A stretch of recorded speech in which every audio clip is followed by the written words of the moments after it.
It's Car Con Carne. Let's eat in the car. It's Car Con Carne. And now here's the star of our show, James Van Aster.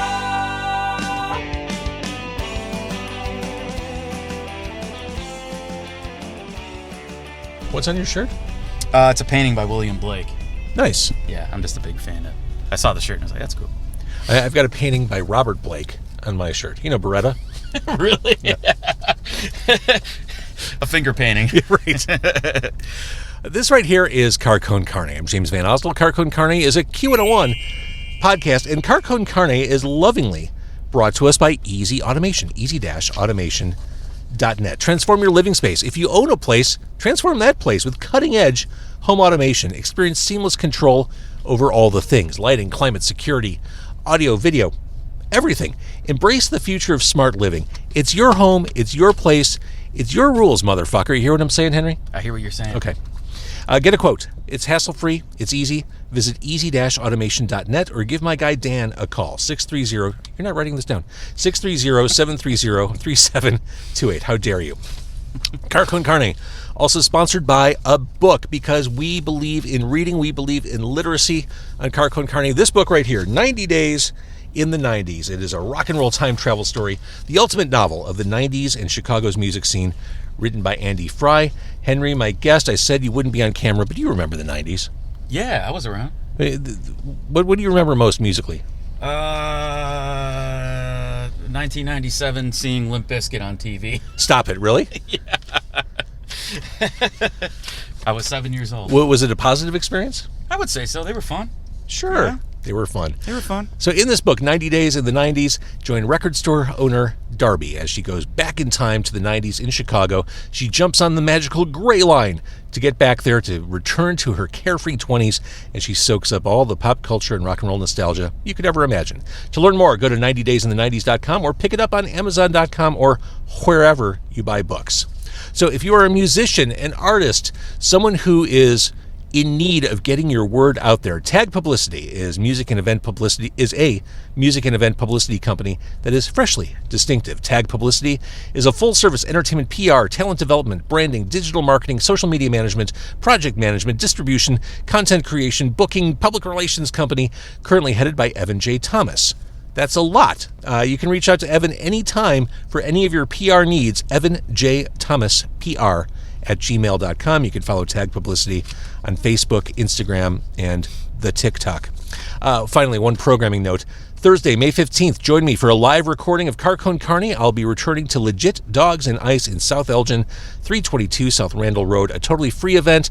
We are recording an episode of this podcast, and live on stage, music and interviews from Aaron Williams, Karen Shook, and Derision Cult. Live comedy from Chris Bongat, and craft brewer Carson Souza from Obscurity Brewing. After this, Obscure no longer. Doors at 6:30, showtime 8:30. Again, absolutely 100% free. I am outside Skeleton Key, a favorite of mine, a favorite of everyone. Skeleton Key Brewery, 8102 Lemont in Woodridge. I'm joined by returning guest, returning favorite, returning pal, Henry Scherer. Yes, sir. We last saw Henry Scherer on stage as part of Car Con Carne episode 1000 with the Black and Blue Hearts. Henry's been on a few different times. Before that, Henry, you were on to talk about Spectral Silhouette, and that's what we're doing here today. What is Spectral Silhouette? It's a... I'll get up on this nice and close. It's a old... You don't need to get that close. All right, I'll back up. Okay. It's a... Am I good here? All right. It's like an old-timey podcast, audio drama, musical show.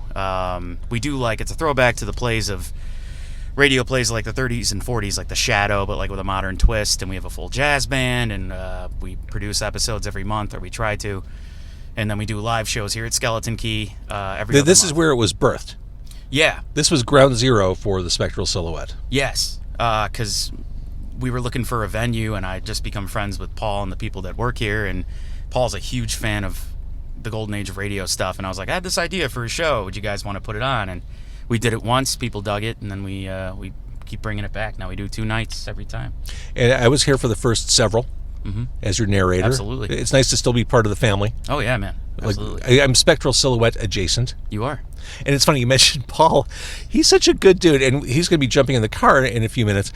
When I wanted to do my 1000th episode, which, again, you were part of, I brought the idea up to him. He's like, yeah, it sounds crazy. Let's do it.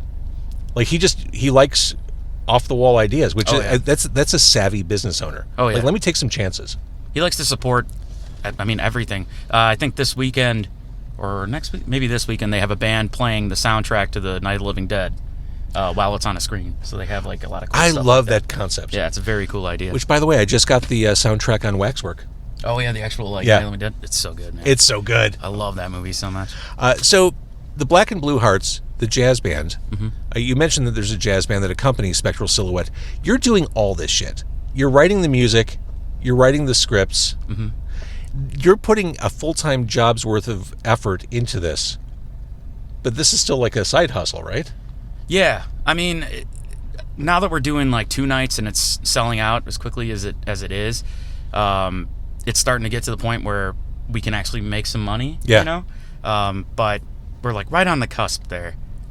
Because before, when I was doing this with you, we were working for Shots of Jameson. Oh, yeah. Yeah. Yeah. I mean, that's still pretty much where we're at, but it's nice to see it at least progress to the point where we're starting to get where we're going to be. We're actually doing our first full theater show. And that's why we're here. That's why we're doing this. This is the end of May 31st? Yes. A bigger venue. Yeah, it'll be at Center Stage in Naperville, right by Solemn Oath. It's 150-seater. I hope we sell it out. We'll find out. Tickets should go on sale at the end of this month. So. Well, I will say, doing this at Skeleton Key, and this is such a great place. Again, this is where it all started. The frustration I hear is that if these sell out so quickly, people can't see you. Yeah. Even to the point where, like, my own folks, people in my own family can't make it in. I got a buddy who's tried 3 times, and it's tough. But, I mean, it's great. Like, it's fun. It's nice to be wanted, but it's also like it sucks for people who don't see it till later in the day, right. Or like they're working and they don't get a chance to check it out. But with this theater expansion, everybody gets a chance, and it's going to be a 2-parter. It's going to be a big show, a lot of music and all kinds of stuff. So the way it was initially the way you originally positioned it to me, and the way it kind of still is, it's like a table read of a script. I mean, people are up there reading the scripts, but it has since grown to where people are in full costume. Yeah, so now they're like acting out on stage and running around, and we just bought a bunch of clip-on mics too to really give them full motion. They can move around a bit more as they read. Really? Oh, yeah. You've come so far since last week. We're moving. Yeah, we're moving. We're trying to make the show as much fun as possible for everybody involved. That's the plan. And it is so much fun. And I swear, being on stage and being on the side of the stage for so many of these, the belly laughs and the guffaws I heard in the audience were legit and real. That's got to feel amazing. Yeah, it's good. It's well, it's one of those things too. When the show started, when you were first with us, we weren't really so funny yet. It was more like we were trying to test in the waters. And we got to the end of halfway through season 1, then it's like the comedy's what works. The world's already a horrible place. Let's have people have a good time for an hour and a half. That's exactly what this is, and it's so much fun. So, did you grow up on old timey radio? Like, I don't know anyone who actually has. I mean, especially of your generation. Yeah, if you're watching Limp Bizkit at the age of 7, I can't see you going back and listening to The Shadow. Well, I grew up on both because my mom would watch TCM all the time. She loved old time radio, so through her, I listened to Jack Benny and The Shadow and all that stuff, and that's what turned me on to doing this kind of a thing. And I talked about doing it for years, but it just never, it was never the right time. And then I started working with the great Colleen Wilde, who you've had on your show, and she will be on in minutes. But in the meantime, this is an effigy of Colleen Wilde, which I carry around as a totem to bring me good luck for voodoo. Yeah. But her and I wrote some music with her, and we decided to do this show because she loved old time radio too, and it was just our way of getting people to care about the music, Like, I feel like Colleen's been waiting her whole life for this call to come from you, because she has all the outfits ready to go. Oh yeah. And she's been waiting for this. And the victory curls, the hair, the 1940s hair. Yeah, she was ready to go. She was ready to do it. I did one thing. We just found out we're going to LA. We were nominated for an award for best comedy at the LA Web Fest. Dude. I I know. I should have told you ahead of time. I forgot to, but you told me now. That's great. Congratulations. But we're going next week. Me and my partner Matt Winkleman, who I need to mention because he does all the sound. He's wonderful. He does stuff with James as well. He's wonderful. We're all going out there, and again, win or lose, it's just fun to meet people and represent the show. It's a feather in your fedora, no matter how you look at it. Yeah, absolutely. So when I say you treat this like a full-time job, it is a full-time job. You keep really busy. I said to you maybe a month ago, knowing that you had a big event coming up, what if you and some of the actors jumped in the car and reenacted one of your favorite scenes, just did it in the car for the podcast? And you said, sure, great idea. Love the idea. The night before we recorded this, last night at 10 o'clock, I get a Word document from you. You wrote a fresh script just for this podcast episode. Yeah, I thought it was a funny idea to take our characters from the show, because our show takes place in like the late 1940s, and put them in an interview with you playing yourself. So I just thought it was a fun idea, to have them talk to you as they would if they were brought to this time. So that's the plan. So I'll be interviewing these cast members as their characters, which means we're not going to break the fourth wall. We're going to keep kayfabe here. Who will the actors be? Because I'm not going to ask them who they are. So we'll have Paul Slayton as Monty Eldritch, who's the detective, the lead of our show. We have Colleen Wilde as Penny Aster. Wait, you mean Colleen Wilde? That Colleen Wilde. Mm-hmm. We have Walter Piper as Syl, the deceased mobster. And then we have Brian Dixon as Alfred Blackguard, medium and charlatan, and pretty much everyone's favorite character. So we're going to cram 4 actors in the car. I'm going to kick you out, not because I don't want your company. There's simply no room. Oh, it's cool, man. I'm fine. And Henry, you saw this car has 175,000 miles on it. Yes. I've been driving this since 2010. Landmark moment as you entered the car, my trunk finally went. I can't open it from the outside anymore. Yeah, it's a bummer, dude. Yeah, it means that I can't keep the podcast stuff in the car anymore. It's got to come out with me every time. That sucks, man. It sucks, man. At least you can reach and do it. So, at some point, I'll get a new car. But at some point will happen, A, when I have money, B, when the whole tariff thing is over. So maybe by 2030, I've been saying for years I would kill for an ice cream truck for Car Con Carne. That would be Think awesome. of the live performances I could do. Ice cream con carne? Car Con Carne. There you go, man. Uh-huh. There you go. Okay, so I'm going to kick you out, and we're going to bring everyone else in, and we're going to have them and me. I'm not an actor. Oh, yeah. You're great, though. You act all the time. Interviewing is acting. Everything is acting. I mean, people perform every day. I guess. Yeah. And I think I said that to you from the get-go. Like, I'm not going to do an old-timey accent. I can't do that. Oh, no, you're just playing you. You're just James Van Osdale. Was it easy to write for my voice, or is it easier to write for the characters? I mean, it was. It's a hyper version of you. It's a. It's a fun. It's you to the max. Like I'm not going to read what you wrote here. Where you said my balls are huge. I'm not going to read that. It's implied. Right. It's artistic. It's All right. context. All right. So again, the date of the next big event, or the big event, May 31st, Center Stage Theater in Naperville. When do tickets go up for this? End of this month, the 30th of this month. 30th of this month. Yes, sir. And people should keep an eye on the Facebook page for news. Yeah. Our Facebook page. We're getting our website together. Also, all of our past shows are available for streaming. Studio versions and our live ones we've been slowly editing and putting on YouTube, so you can check out if you missed our shows and you want to catch up. They're all there.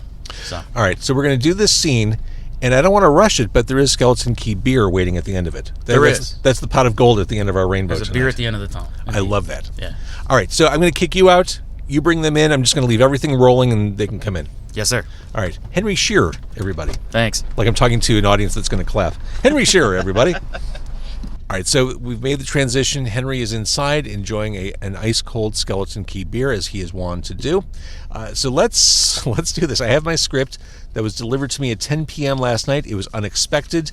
I have the cast of the Spectral Silhouette in the car, or part of the cast. It's an ever-growing cast. It's like Godspell on stage at this point. We're outside Skeleton Key, 8102 Lemont in Woodridge. And again, the big show, May 31st at Center Stage Theater in Naperville. Huge, bigger room, bigger audience, bigger opportunities.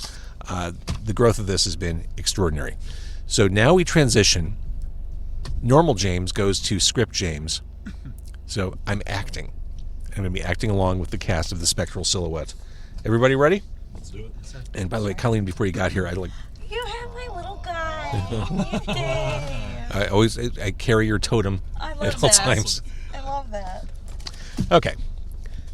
Hi, I'm James Van Osdell, and this right here is Car Con Carne, a Q101 podcast.